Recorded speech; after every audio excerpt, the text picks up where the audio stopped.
जय हिंद दोस्तों, स्वागत है आपका अपने चैनल हिंदी एग्जाम पे। आज हम जो कि सर्वनाम की दूसरी क्लास पढ़ने वाले हैं।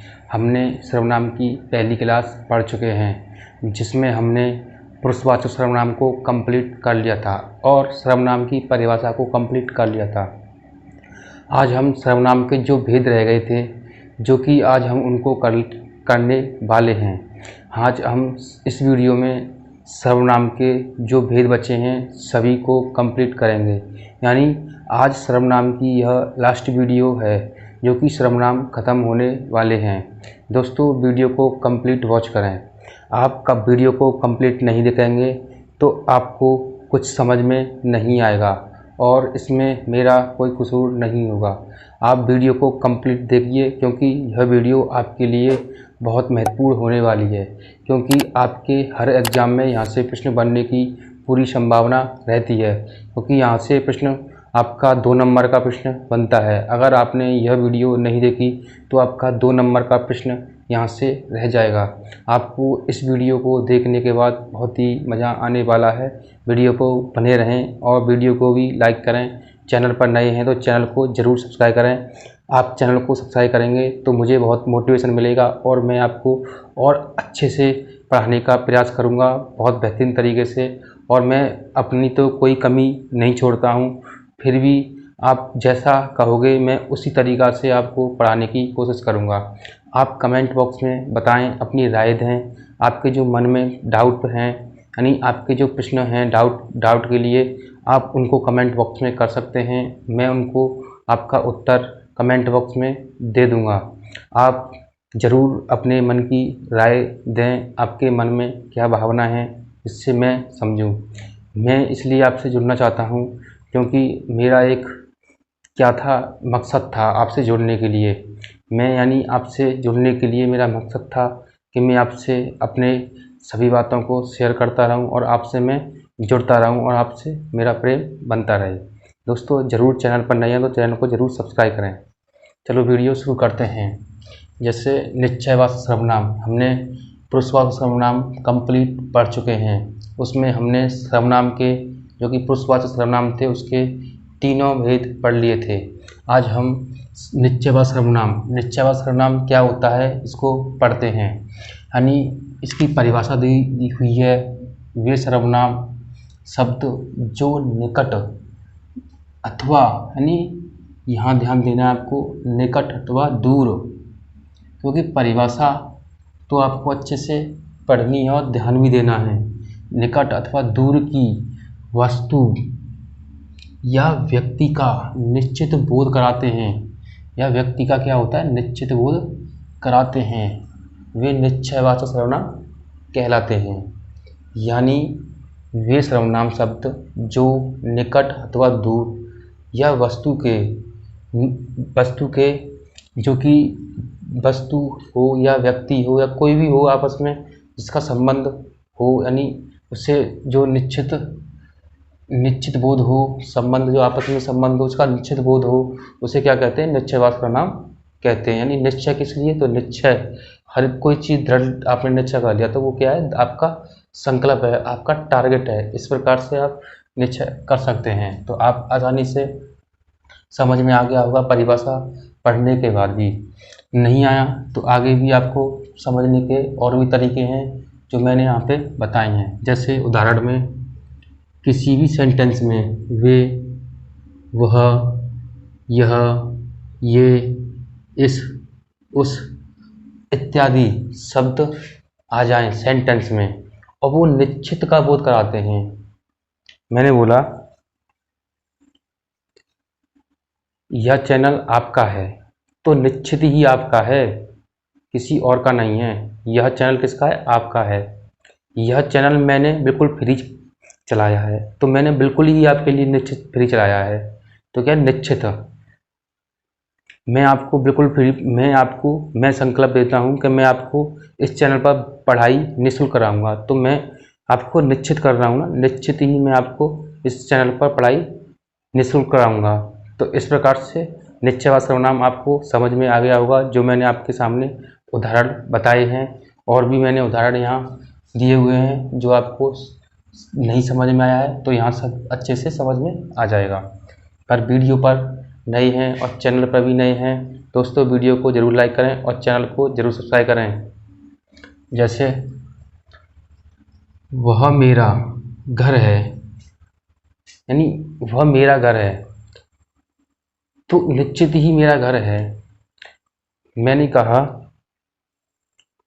यह वीडियो जो आप देख रहे हैं निश्चित ही आपको कुछ समझ में आएगा, तो मैंने निश्चित कर दिया आपको ज़रूर समझ में आएगा।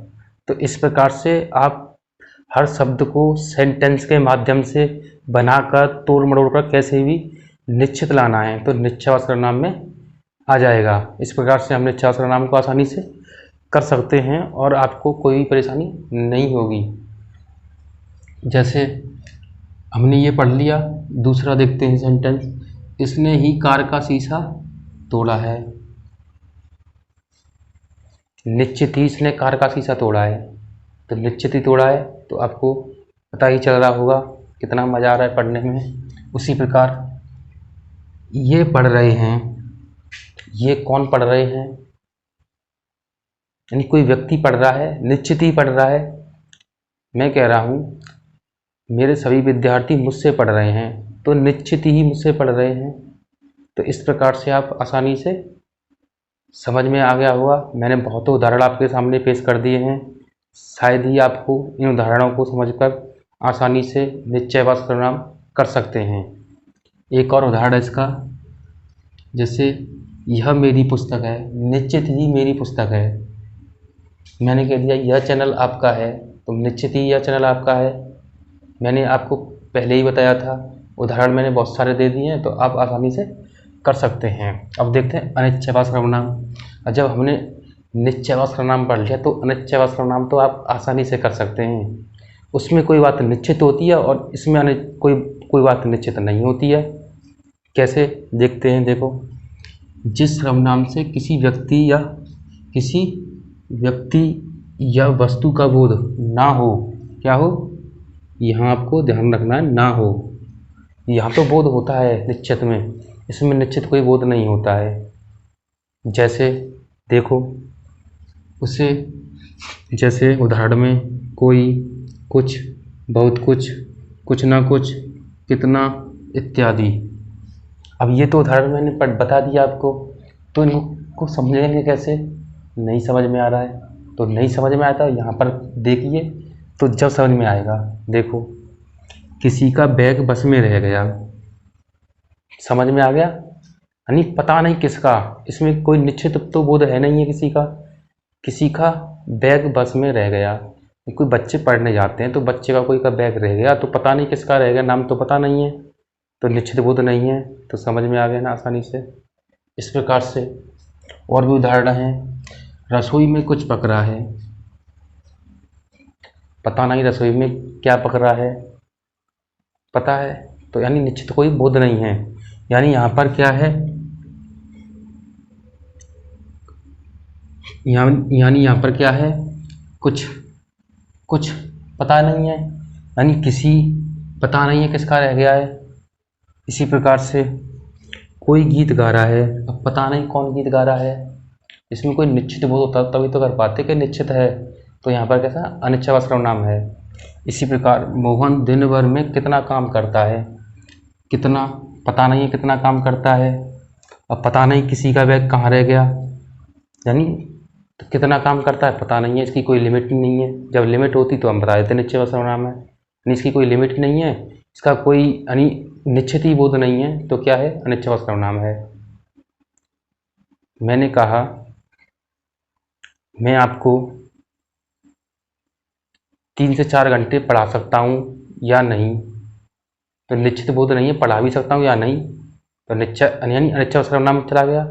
इस प्रकार से आप इस वीडियो को 10 से 5 बार देख सकते हैं। अब मैंने तो बोल दिया पर आप ऐसा कर सकते हैं, पर आपका कोई निश्चय नहीं है, तो इस प्रकार से आप आसानी से कर सकते हैं। आपको मुझे पता है इन दोनों में कोई परेशानी भी नहीं आएगी, आसानी से आप कर सकते हैं। और नंबर 4 है प्रश्नवाचक सर्वनाम। प्रश्नवाचक सर्वनाम तो आपको बहुत ही पता है, सरल हैं। आपको प्रश्नवाचक चिन्ह का यानी प्रश्नवाचक जो शब्द हैं कुछ वो दी के आप आसानी से टिक कर सकते हैं, क्योंकि यहाँ से एग्जामिनर बहुत कम फंसाता है। तो इस प्रकार से आपको ज़्यादातर रहते इनमें जो डाउट रहते हैं पुरुषवाचक सर्वनाम, निश्चयवाचक सर्वनाम, अनिश्चयवाचक सर्वनाम, इनमें ज़्यादा डाउट रहते हैं। तो मैं आपको इनके डाउट को भी क्लियर कर दिया है, और जो आपके डाउट हैं कमेंट बॉक्स में कर सकते हैं। इसी प्रकार प्रश्नवाचक सर्वनाम, जिस सर्वनाम का प्रयोग प्रश्न करने या पूछने का बोध होता है प्रश्नवाचक सर्वनाम कहलाते हैं। यानी मैंने आपसे प्रश्न किया, दोस्तों इस वीडियो को आप कंप्लीट देखें, तो मैंने आपसे प्रश्न किया ना, नहीं इसमें प्रश्न करना या पूछना। आपने कोई मुझसे प्रश्न पूछा, सर आप इस प्रश्न का उत्तर दीजिए, तो मुझसे प्रश्न किया तो उत्तर दीजिए, तो मैं आपको उत्तर दूंगा। तो इस प्रकार से प्रश्न करना या पूछने का इसमें क्या होता है, बोध होता है। जैसे उदाहरण में क्या, कौन, किसने, कब, कहाँ, क्यों, कैसे, किसको, ये सभी शब्द कैसे होते हैं, प्रश्नवाचक चिन्ह में आते हैं, प्रश्नवाचक चिन्ह में आते हैं। तो आप इनको आसानी से कर सकते हैं प्रश्नवाचक चिन्ह के माध्यम से। जैसे इस बैग में क्या है, तो क्या है, प्रश्न किया जा रहा है कि इस बैग में क्या है। अब पता नहीं इस बैग में क्या है, तो इसे यहाँ पे क्या है, प्रश्नवाचक चिन्ह है, ये आपको लग ही रहा है प्रश्नवाचक चिन्ह। जैसे बाजार में कौन गया है, अब मैं आपसे प्रश्न कर रहा हूँ बाजार में कौन गया है, तो पता नहीं कौन गया है, तो आसानी से प्रश्नवाचक चिन्ह हो जाएंगे। मुझे लगता है पढ़कर बहुत ही मज़ा आ रहा होगा, और आपकी कोई डाउट सेक्शन भी नहीं रहा होगा। ज़रूर मुझे पता है बहुत पढ़ने का तरीका भी मैं आपको बेहतरीन दे रहा हूँ। इसी प्रकार अगला देखते हैं, पुरस्कार किसने प्राप्त किया। अब पता नहीं किसने प्राप्त किया पुरस्कार, किसने प्राप्त किया, यानी प्रश्न पूछा जा रहा है, मैं आपसे पूछ रहा हूँ, जो कि आपसे कोई मैं प्रश्न करता हूँ। जैसे दोस्तों आपने यह वीडियो यानी सर्वनाम पहले कहीं पढ़े होंगे, यानी आपने यह सर्वनाम पहले कहीं पढ़े होंगे, तो पहले कहीं आपने किसी से पढ़े हैं, पढ़े होंगे, ज़रूर पढ़े होंगे। तो मैं आपसे प्रश्न कर रहा हूँ, तो फिर आप मुझको उत्तर देंगे सर या आपने पढ़े हैं या नहीं पढ़े हैं, तो उस प्रकार से आप अपने जवाब देंगे। किसी ने नहीं पढ़ा है तो किसी ने पढ़ा है, तो इस प्रकार से आप अपना उत्तर दे सकते हैं। जैसे आज कौन आया है, यानी आज कौन आया है, मैं आपसे पूछ रहा हूँ आज कौन आया है, तो इस प्रकार से क्या है, प्रश्नवाचक चिन्ह आएगा, और आप आसानी से कर सकते हैं, आपको कोई परेशानी नहीं होगी प्रश्नवाचक चिन्ह में। इसी प्रकार नंबर 5 है संबंधवाचक सर्वनाम। अब संबंधवाचक सर्वनाम कैसे होते हैं, संबंध यानी आपस में किसी का संबंध रहता है, यानी रिलेशन होता है, एक दूसरे का व्यक्ति से जुड़ाव यानी लगाव रहता है, उसे संबंध कहते हैं। जैसे जिस सर्वनाम से दो वस्तु या व्यक्ति, दो वस्तु हो या दो व्यक्ति हो, उनका आपस में संबंध प्रकट होता है, या लगाव होता है, या जुड़ाव होता है, यही मैंने बताई है। यहाँ पर मैंने केवल शॉर्ट डेफिनेशन लिख रखी है, यानी शॉर्ट परिभाषा लिख रखी है, जिससे आपको ज़्यादा बोर ना लगे, पढ़ने में भी मज़ा आए। तो इस प्रकार से आप आसानी से हर प्रश्न को सॉल्व कर सकते हैं। इसी प्रकार इसके उदाहरण देखते हैं, इनको तरीका क्या है उदाहरणों का। ज़्यादातर से आपको ऐसे उदाहरण दिए जाते हैं, जैसे जो किसी भी सेंटेंस में जो और वह, इनका आपस में संबंध होता है। इसी प्रकार से जो और सो का भी आपस में संबंध रहता है। इसी प्रकार से जैसा और वैसा, इसका भी आपस में संबंध रहता है। जब और तब का भी आपस में संबंध रहता है। जिसने और उससे, इनका आपस में संबंध रहता है। जैसे जिसका और उसका आपस में संबंध रहता है। जिस प्रकार उतना और जितना आपस में संबंध रहता है, जितना और उतना भी आपस में संबंध रहता है। जैसे मेल का पुरुष से संबंध रहता है, जैसे भाई का बहन से संबंध रहता है। इसी प्रकार परिवार रिलेटेड होते हैं ये, यानी परिवार में किसी न किसी से संबंध हर किसी का रहता है। तो इस प्रकार से यहाँ पर ये भी एक संबंध, लगाव, जुड़ाव का तरीका भी यह काम करता है। जैसे जो जो मेहनत करेगा वह फल पाएगा। सेंटेंस में आ गया ना समझ में, जो मेहनत करेगा वह फल पाएगा। इस प्रकार से सेंटेंस जुड़े होते हैं। जैसे जैसा बोओगे वैसा पाओगे, जैसा बोओगे वैसा काटोगे। यानी जब हम फसल करते हैं किसी खेत में, तो उस खेत में हम जैसा बोओगे वैसा काटोगे, यानी एक दूसरे से क्या है, जुड़े हैं। इसी प्रकार से जो आया सो जाएगा, जो आया सो जाएगा। ये ध्यान रखना है, संबंध, किसी से संबंध पूछा जा रहा है तो आप आसानी से कर सकते हैं। जो आया सो जाएगा, जैसा करोगे वैसा पाओगे। भाई हम जैसा अब किसी के साथ बुरा करते हैं तो हमारे साथ भी बुरा होगा, अगर हम किसी के साथ भला करते हैं तो हमारे साथ भला होगा। पर सभी के साथ भला कीजिए, भला ही सब कुछ है, आपका कर्म ही सब कुछ है। कर्म करोगे तो फल अवश्य मिलेगा। अपने माँ बाप का सपना पूरा कीजिए, अच्छी पढ़ाई कीजिए, अच्छी पढ़ाई करके आपको अच्छी सफलता मिलेगी। उसी प्रकार सभी खुश रहेंगे तो अच्छे से पढ़ाई कीजिए और अपने माँ बाप के सपनों का पूर्ण कीजिए। जैसे जिसकी लाठी उसकी भैंस, अब यहाँ लाठी दी है, जैसे जिसकी लाठी उसकी भैंस, जिसकी और उसकी आपस में संबंध है, यानी जिसकी लाठी होगी तो उसकी भैंस होगी। यानी ये मतलब भैंस से नहीं है, जिसका बल होगा, जिसमें ताकत होगी उसकी जीत होती है। इसका मतलब यहाँ होता है, ना कि आप लाठी से भैंस को हाँक रहे हो। यानी यहाँ पे यानी बल का प्रयोग होता है, यानी जिसमें जिसमें अत्यधिक ताकत होगी, बल होगा, उसी की जीत होगी। यानी अन्य उदाहरण भी हैं इसके बहुत सारे, मैंने केवल समझाने के लिए उतना खाओ जितना पचा सको, यानी उतना खाओ जितना पचा सको। बिना खाए तो भूखे रह जाओगे, लिमिट का खाओगे तो तंदुरुस्त रहोगे और मस्त रहोगे, और अत्यधिक खाओगे तो क्या होगा पता ही है आपको। तो इस प्रकार से हमने आसानी से क्या समझा, संबंध व सर्वनाम को हमने आसानी से समझ लिया, और मुझे लगता है आपकी यहाँ तक कोई डाउट नहीं रही होगी, और आपके मन में जो भी डाउट रही है तो कमेंट बॉक्स में कर सकते हैं, मैं उसका उत्तर आपको दे दूँगा। निजवाचक सर्वनाम, और आपका कोई भी प्रश्न हो हिंदी से रिलेटेड तो मैं आपको उसका उत्तर कमेंट बॉक्स में दे दूँगा। आप कमेंट बॉक्स में अपना प्रश्न का जवाब भेजते रहिए। जैसे निजवाचक सर्वनाम, निजवाचक सर्वनाम कैसे होते हैं, जिन वाक्यों में सर्वनाम शब्दों का प्रयोग कर्ता स्वयं के लिए करता है, यानी मैं कार्य कर रहा हूँ पढ़ाने का, तो मैं स्वयं कर रहा हूँ पढ़ाने का, और मैं कह रहा हूँ आप मेरे से पढ़िए, तो मैं तो आपसे कह रहा हूँ, और आप जो स्वयं मेरी वीडियो देख रहे हैं तो आप क्या है, स्वयं मेरी वीडियो देख रहे हैं और स्वयं मैं आज आपको अच्छा लग रहा हूँ। तो इस प्रकार से यानी स्वयं, निज यानी स्वयं यानी खुद करते हैं, उसको क्या कहते हैं, निजवाचक सर्वनाम कहते हैं। जैसे उदाहरण, अपने आप, स्वयं, स्वतः, खुद, ये सभी एक ही संबंध है, एक दूसरे के ही रूप हैं, अलग अलग रूपों में इनको बांट दिया गया है, पर ये एक ही हैं, यानी एक ही अंग के व्यक्ति हैं। जैसे आप खाना रख दो, मैं स्वयं खा लूँगा। कौन खा लूँगा, स्वयं खा लूँगा, कोई दूसरा तो खाएगा नहीं, स्वयं खा लूँगा, स्वयं के लिए प्रयोग हो रहा है यहाँ पर।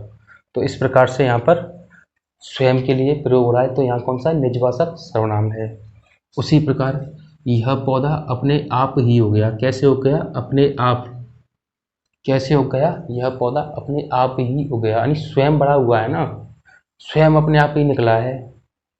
तो इस प्रकार से जैसे मेरी बहन ने खुद ही, मेरी बहन ने खुद ही, खुद, स्वतः, ये शब्द आए तो कैसे होते हैं, निजवाचक सर्वनाम होते हैं। खुद ही गाना सीख लिया तो आपको पता ही चल रहा है। जैसे यह काम आप ही कर लूँगा, यानी आपका, यानी अपने आप ही कर लूँगा, स्वयं कर लूँगा। वीडियो देखकर बहुत मज़ा आया होगा मुझे लगता है। दोस्तों आपको वीडियो अच्छी लगे तो ज़रूर लाइक करें, और चैनल पर नए हैं तो ज़रूर चैनल को सब्सक्राइब करें।